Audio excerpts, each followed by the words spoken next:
In the first section of our lecture, in Eustachian Tube and Disorders, we will talk about the normal functions. In this, we will talk about the normal functions of the Eustachian tube. What's the difference between Eustachian tube of infants and adults? And then what are some normal functions of the Eustachian tube? So Eustachian tube, if you see in this diagram, this is the Eustachian tube. And this Eustachian tube has two parts. One is the bony part and then the cartilaginous part. This is the pharyngeal end. The Eustachian tube is also known as the auditory tube, and it's also known as the nasopharyngeal tube. And it is two parts, bony and cartilaginous. And the portion where the bony and the cartilaginous part combine together, that is known as the isthmus. And this isthmus is the narrow part of the Eustachian tube. So we have the tympanic end, and then we have the pharyngeal end. So this is the tympanic membrane. So this is the tympanic end where we have the tympanic membrane, and then where it is combined to it goes into the ear, and it connects the middle ear to the throat. So we have these are the ossicles of the middle ear or bones in the middle ear. This is the tympanic membrane, and then it connects the Eustachian tube, the middle ear, and the pharynx or the throat. In this, if we see these sections here, this is the open Eustachian tube, and this is the closed. The contraction of the muscles, tensor, we have the two muscles, tensor veli palatini, and then the levator veli palatini, responsible for the contraction and opening of the Eustachian tube. And then there is a pad of fat, and then we have elastic tissue, elastin. Once the contraction of the muscles occur and they open the Eustachian tube, then with the recoil function of the elastic tissue or elastin, it closes slowly. So Eustachian tube is the tube that connects the middle ear with the pharynx, also known as the auditory tube, and it is mainly responsible for equilibrium or maintaining the pressure of the middle ear with the external environment or external atmosphere. So contraction of the Eustachian tube is by the muscles, and then elastic tissue present is responsible for the closure or recoil once it's open. It has two parts. One is the bony part, and then we have the tympanic end is mainly the bony part, and then the pharyngeal part is cartilaginous. And isthmus is the portion where the bony part and the cartilage comes together, and it's the narrow part of the Eustachian tube. Then what's the difference between the Eustachian tube of infants and adults? In the infant and adults, if we see, the length of the Eustachian tube is smaller in children. So because of the size is smaller, the infections and the problems of the Eustachian tube are more common in children as compared to adults, because it's easy for infections to ascend from the nose and throat area to the middle ear because of the short Eustachian tube. So length is infant, it's about 13 to 18 millimeter at birth, and then it's 36 millimeter in adults, so almost half the size of the adult. So Eustachian tube is much smaller in infant as compared to adult. Next was the direction. Direction in infants is more horizontal at birth. It forms an angle of 10 degrees with the horizontal.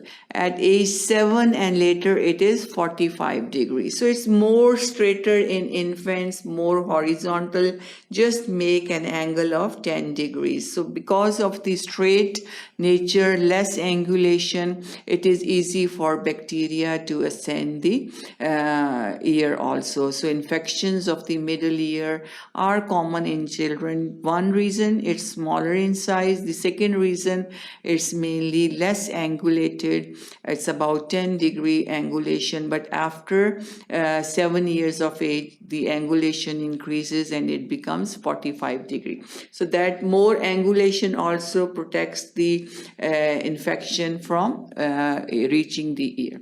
But in adults, we have it's 45 degrees with the horizontal. So if this is 90 degrees, then we have like this much angulation of the Eustachian tube in adults.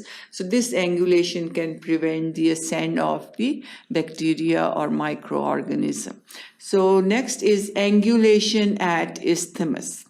In infants, there is no angulation at isthmus, but in adults, the angulation is present. Then bony versus cartilaginous part. Bony part is slightly longer than 1/3 of the total length of the tube and is relatively wider in infants. Bony part is 1/3, cartilaginous part is 2/3. So cartilaginous part is more in the adults. Tubal cartilage is flaccid retrograde reflux of nasopharyngeal secretions can occur. But in adults is comparatively rigid, remains closed and protects the middle ear from reflux. So again, there's another difference that leads to more infections in infants as compared to adults because the cartilage is flaccid. Because of flaccidity, the reflux is easy, and this reflux can cause infections in the middle ear, more in infants as compared to adults.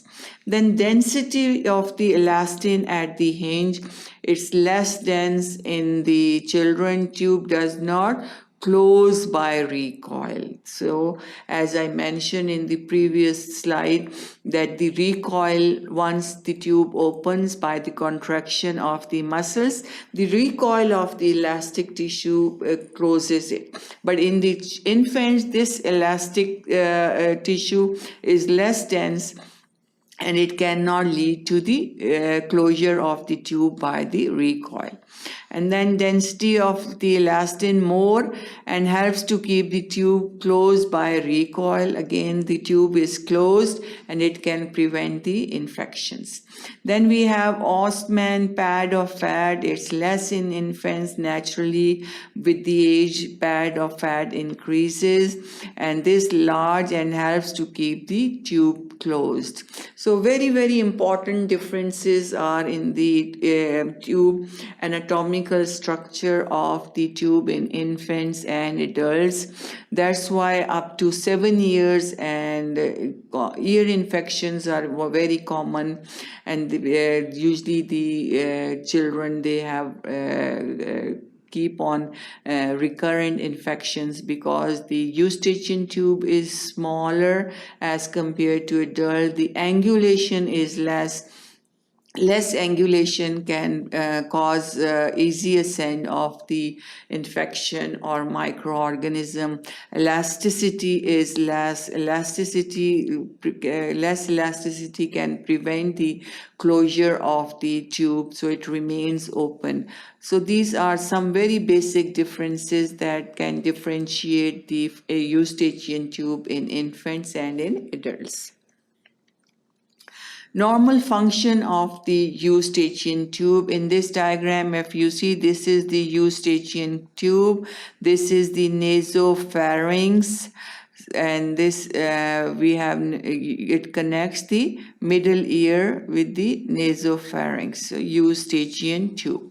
This is the isthmus of the Eustachian tube, which is the narrowest end of the or narrow portion of the Eustachian tube. So what are some normal functions of the Eustachian tube? It helps in the ventilation and regulation of middle ear pressure. So its very, very important function is ventilation, and it maintains the pressure in the middle ear. It's protection against, it also protect against the nasopharyngeal sound and pressure, nasopharyngeal sound pressure and reflux of nasopharyngeal secretion. So this is very, very important. Two main functions. One is ventilation and regulation of middle ear pressure, and then it drains or reflux of protection of reflux of nasopharyngeal secretion into the ear. So these are some very important functions. Again, clearance of middle ear secretions. It protects or prevents the reflux of nasopharyngeal secretions and also clear the middle ear of different secretions. So if this cannot be performed, then there is constant accumulation of secretions and fluid in the middle ear, and this can lead to constant and recurrent infections and reinfection. So very, very important function of the Eustachian tube. It connects the middle ear with the nasopharynx, help in ventilation and maintaining pressure in the middle ear, and also help in reflux of secretion from the nasopharynx into the middle ear, and then clear the secretions from the middle ear. So this was all about the basic anatomy of the Eustachian tube. What's the difference of Eustachian tube in infants and in adults, and what's the normal function of the Eustachian tube? Thank you for watching sqadia.com.